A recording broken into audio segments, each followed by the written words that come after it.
আসসালামু আলাইকুম ভিউয়ার্স, তো আবার আপনাদের মাঝে নতুন একটি ভিডিও নিয়ে চলে আসলাম। ভাই, আপনারা যারা টেলিগ্রাম ব্যবহার করেন আপনাদের সবার জন্য সুখবর। টেলিগ্রামে ভাই অসাধারণ একটা আপডেট চলে এসেছে। টেলিগ্রামে ভাই এখন আপনার ছেলে হয়ে মেয়ের কণ্ঠে কথা বলতে পারবেন, তাও আবার কলের মাধ্যমে, ঠিক আছে? এর আগে আপনার টেলিগ্রামে ভয়েস চেঞ্জ করে ভয়েস করতে পারছেন, তবে এখন থেকে ভাই টেলিগ্রামে ভয়েস চেঞ্জ করে ডাইরেক্টলি কলের মাধ্যমে আপনাদের বন্ধুদের সাথে বা আত্মীয় স্বজনের সাথে কথা বলতে পারবেন, বা ছেলে হয়ে মেয়ের কণ্ঠে কথা বলতে পারবেন। তো চলুন আমি দেখিয়ে দিতেছি কিভাবে টেলিগ্রামে কলের মাধ্যমে ভয়েস চেঞ্জ করে কথা বলতে পারবেন। তো প্রথমে চলে যাবেন প্লে স্টোরে, যাওয়ার পর টেলিগ্রাফ লিখে সার্চ দিবেন।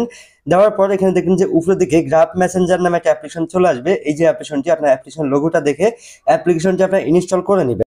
তারপর আপনার টেলিগ্রাম আইডিটি অ্যাপ্লিকেশনটা ওপেন করে নেবেন। যেহেতু আমার আইডি লগ ইন করা আছে, জাস্ট আমি ওপেন করলাম। ওপেন করার পর আপনারা যেই বন্ধুর সাথে কলের মাধ্যমে ভয়েস চেঞ্জে কথা বলবেন সেই বন্ধু আইডিতে ক্লিক করবেন।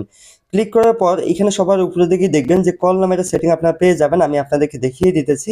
এই যে কল নামে যে সেটিংটা আছে, কল দেবেন। ডাইরেক্টলি কল দেওয়ার পর এখানে দেখবেন যে আপনার হচ্ছে মাইক সিস্টেম একটা সেটিং চলে আসবে, ঠিক আছে? কল দেওয়ার পর জাস্ট এইখানে ক্লিক করবেন।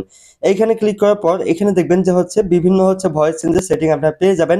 এইখানে হচ্ছে ওম্যান বা ম্যান বা হচ্ছে কার্টুন সিস্টেম বা রোবট সিস্টেম, বিভিন্ন ধরনের আপনার ভয়েস চেঞ্জ সেটিং আপনার এখানে পেয়ে যাবেন। আপনাকে যেটা ভালো লাগে সেটাই সিলেক্ট করে আপনি আপনার বন্ধুকে কল দিবেন। বা শুধু কল দেওয়ার সময় ভয়েস চেঞ্জ করতে হবে এমনটা না, কল রিসিভ করার পরও চাইলে আপনি ভয়েস চেঞ্জ করতে পারবেন। তো দেখুন, এখন হচ্ছে আমার সেই বন্ধুটা কলটা রিসিভ করেছে। রিসিভ করার পরও এখানে দেখবেন যে মাইক সিস্টেম যে সেটিংটা সেটা এখানে শো করবে। জাস্ট এইখানে আপনি ক্লিক করে আপনি আবারও হচ্ছে পুনরায় আপনার মন মতো আপনি ভয়েস চেঞ্জ করে নিতে পারবেন খুবই সহজে। এখানে চাইলে যে ওমান, এটা হচ্ছে আপনার মেয়ের কণ্ঠ, এবং কি ম্যান, রোবট, এইগুলো বিভিন্ন ধরনের ভয়েস চেঞ্জ করে আপনি কথা বলতে পারবেন, ঠিক আছে? সো আশা করি আপনার সবকিছু বুঝতে পারছেন। আবারও আপনি সেম ভাবে যদি চান যে আপনার ভয়েসটা নর্মাল করবেন, ভয়েস চেঞ্জ করবেন না, তাহলে এখানে দেখবেন ডিজেবল নামে একটা সেটিং পেয়ে যাবেন। এই ডিজেবলে ক্লিক করলে আপনার ভয়েসটি নর্মাল হয়ে যাবে। সো আশা করি আপনার সবকিছু বুঝতে পারছেন। ওকে, সো এখন আসি যে শুধু এইভাবেই কি আপনি ভয়েস চেঞ্জ করতে পারবেন? না ভাই, আপনি চাইলে কল দেওয়া ছাড়াও আপনি আগে থেকে ভয়েস চেঞ্জ করে রাখতে পারবেন, বা ভয়েস চেঞ্জ করে কথা মানে ভয়েসও করতে পারবেন, ঠিক আছে? এইখানে উপরের দিকে দেখবেন যে ৩টা ডট চিহ্ন, জাস্ট এইখানে ক্লিক করবেন। তারপর একটু নিচের দিকে দেখবেন যে ভয়েস চেঞ্জার নামে একটা সেটিং পেয়ে যাবেন, এইখানে ক্লিক করবেন।